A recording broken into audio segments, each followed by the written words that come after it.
Hello and welcome back to Mr. Caro Plays FM24. Today we're going to look at something different, and that is hidden attributes. Now there are a couple of different hidden attributes within FM24, and they are not listed, at least directly, on the attributes of a player. Now altogether there are 7 hidden attributes. The first one is adaptability, then we have consistency, versatility, important matches, dirtiness, and injury proneness.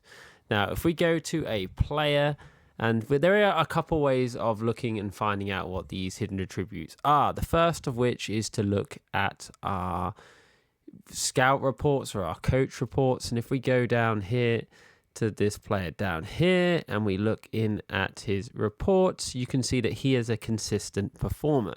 Now, when that is written in the journal or the report or the scout report, that is to say that he, in his hidden attributes for that particular section of consistency, he would score relatively high for the level that he is currently playing at. And we can see this because I have the editor installed. If you don't have the editor installed, then this is harder to see. You kind of have to take that report as kind of gospel, if you like. But in terms of being able to see, because we do indeed have the editor, we can go to our attributes and we can look at our consistency, and you can see that that is 15 out of 20, which highlights that is pretty consistent in terms of, you know, a player that you'd expect to see if that was saying that in the report. Now, if we look at another option in here, and it's hard sometimes to find these, to be honest, because it does depend on the player, but it is worth pointing out this is an interesting thing that is often overlooked. Now, it is, like I say, worth saying that if you've got a team that you've built over a period of time, maybe you could kind of get lots of consistent performers within that, whereas if you've just taken over a team, perhaps they're not necessarily going to show that. And also it's worth pointing out that if you've got your staff aren't the greatest, and they're also not necessarily going to point out specifics about a player that could necessarily help you long term. Now, if we go to our player here and we go to our reports, it says that he has complaint is natural in several positions. Now, we would expect that to say versatility for this player to be relatively high. Now, this is when I'm proven completely wrong by this. But if we scroll down and we look for our versatility within our attributes here, you'll see that his versatility is indeed 15. So we can see that he is very versatile. It says that he is in the scout or the coach report, and we're being backed up in his hidden attribute, which is 15 in that area.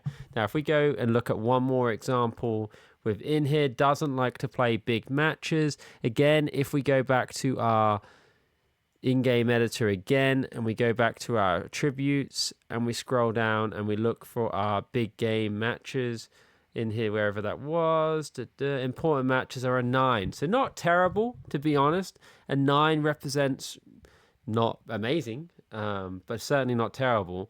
But certainly it does depend on the level, right? Like if you were playing in the Conference South and you had someone with versatility of 15, then that's going to be a really amazing thing in your team, that you don't have a lot of players to put in your team, right? You might have less subs, etc. So someone who's more versatile, someone who's more consistent is a really good player to have in your team. Whereas if you're Manchester United or Manchester City, you can afford to have some players who maybe they play brilliantly every other game, for example. Obviously you would want consistent players. However, it is not essential in every category and it does depend on the team that you are, which will have the most amount of effect to that.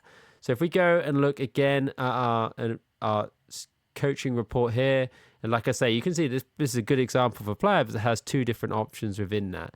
Now, if we go back to, again, someone just to prove another example, a player who plays lots of different positions, if we go back to him and we go to his report, we can see that he's natural in a couple of positions again. And just to prove a point, if we go back to our in-game editor again and go back to our attributes and we scroll down and wait for this to say something completely different, yeah, versatility is again 18. Now, it's not a natural, precise science. However, it is worth pointing out this is proving that this is indeed correct within the game, okay? Now, if you like this video, please give it a like and subscribe. Hit the notification to see when these videos are released. Thank you and goodbye.